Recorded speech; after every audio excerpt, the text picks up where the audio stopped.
देखिए, हमें समझना पहले ये है कि जो इकोनॉमिक डिजाइन है, चाहे वो अमेरिका में है, चाहे यूरोप में है, चाहे वो भारत में जिसका पालन हो रहा है, वो डिजाइन यही कहता है कि एग्रीकल्चर को खत्म करना है। हमें ये समझना बहुत जरूरी है। अब देखिए, अमेरिका में किसान खत्म हो चुके हैं, हार्डली 2% से पॉपुलेशन से कम रह गए हैं। यूरोप में हर मिनट में एक किसान खेती छोड़कर जा रहा है, और भारत में और चाइना में या डेवलपिंग कंट्रीज में अब सारा जोर है। अभी आपको याद होगा, रघुराम राजन साहब भी खुद कहते थे कि सबसे बड़ा रिफॉर्म भारत में तब होगा जब हम खेती से लोगों को निकालकर शहर में ला सकते हैं, क्योंकि शहर में दिहाड़ी मजदूर की जरूरत है।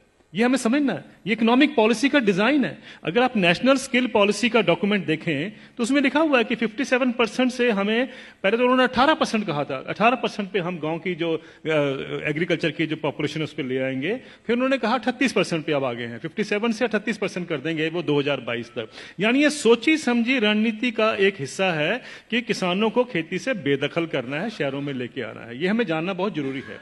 जब हम ये जान जाते हैं तो उसके लिए जो पूरा इकोनॉमिक ढांचा बनाया जाता है। अब जैसे बताया आपने पहले कि देखिए क्राइसिस है, इतने सालों से किसान को इनकम नहीं मिल रही है। जब हम दूसरे सेक्शन को देखते हैं, मैं इसका एक उदाहरण देता हूं सिंपल सा। 1970 में गेहूं का दाम 76 रुपए प्रति क्विंटल था, जो 2015 यानी 45 साल के बाद बढ़कर 1450 रुपए प्रति क्विंटल हो गया 2015 में। उसी दौरान मैंने बाकी सेक्शन ऑफ द सोसाइटी का हाल देखा, उनका क्या हुआ इनकम का।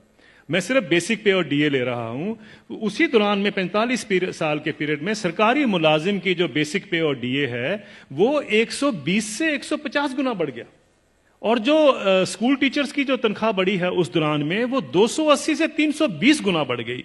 और जो कॉलेज के यूनिवर्सिटी प्रोफेसर्स हैं उनकी तनख्वाह 150 से 170 गुना बढ़ी है उस 45 साल के पीरियड में। किसान की जो इनकम है, जो गेहूं के दाम से या धान के दाम से आप नापेंगे, वो 19 गुना बढ़ती है।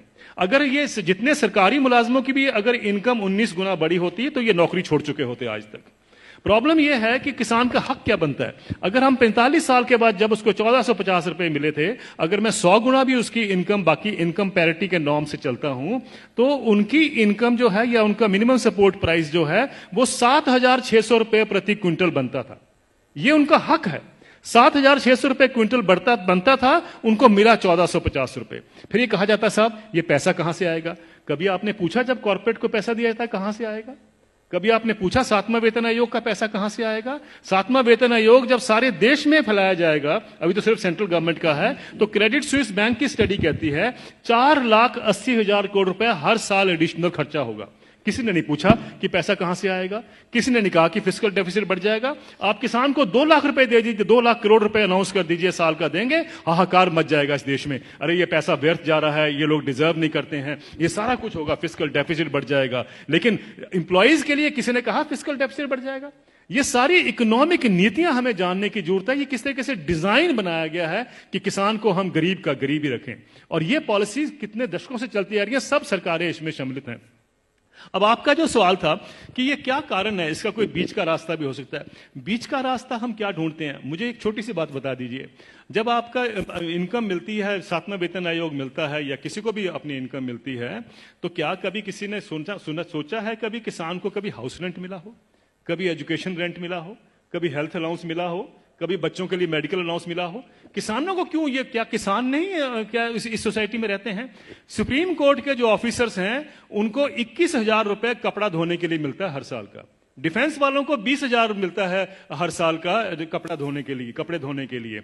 और वो लड़ाई कर रहे हैं आजकल, डिफेंस वाले कह रहे हैं कि साहब सुप्रीम कोर्ट वालों को ज्यादा क्यों मिलता है, हम तो बॉर्डर पे रहते हैं। मेरा यह सवाल है, क्या किसान के पास कपड़े नहीं होते धोने को? कभी आपने सुना है कि किसान के कपड़े के लिए 20,000 रुपए भी कभी उसमें ऐड किया गया हो? मिनिमम सपोर्ट प्राइस में क्या करते हैं हम, जो उसकी लागत लगती है और फैमिली लेबर जो लगती है उसको जोड़ लेते हैं, बस यही। और अभी तो एम्प्लॉइज के लिए 108 अलाउंसेस भी होते हैं। अभी तो तनख्वाह और डीए के बाद 108 अलाउंस मिलते हैं। जिस भी सज्जन को 108 अलाउंस मिलते हैं उसको तनख्वाह की क्या जरूरत है, मुझे ये बता दीजिए। लेकिन अगर मिलते हैं तो मैं ये नहीं कहता कि नहीं मिलने चाहिए, लेकिन क्या किसान ने क्या गलत किया है कि उसको नहीं मिलते हैं? मैं ये कहना चाहता हूं, कभी किसान के एमएसपी में हाउस रेंट जोड़ा गया है, कभी उसका मेडिकल अलाउंस जोड़ा गया है, कभी उसके बच्चों के लिए एजुकेशन अलाउंस जोड़ा गया है? क्यों? क्या उसने बच्चे नहीं पालने हैं? हम ये क्यों मान के चलते हैं कि किसान तो हमारे देश के ऊपर बोझ है, इसके ऊपर हम दान कर रहे हैं? आप दान नहीं कर रहे हैं, आप उसको एक्सप्लॉइट कर रहे हैं, आप किसान को निचोड़ रहे हैं और उसी के साथ आपकी अर्थव्यवस्था चलती है। यह अर्थव्यवस्था के जब तक हम ढांचे को नहीं देखेंगे, हमें समझ नहीं आएगा कि किसान को मार इतने सालों से क्यों पड़ रही है। क्या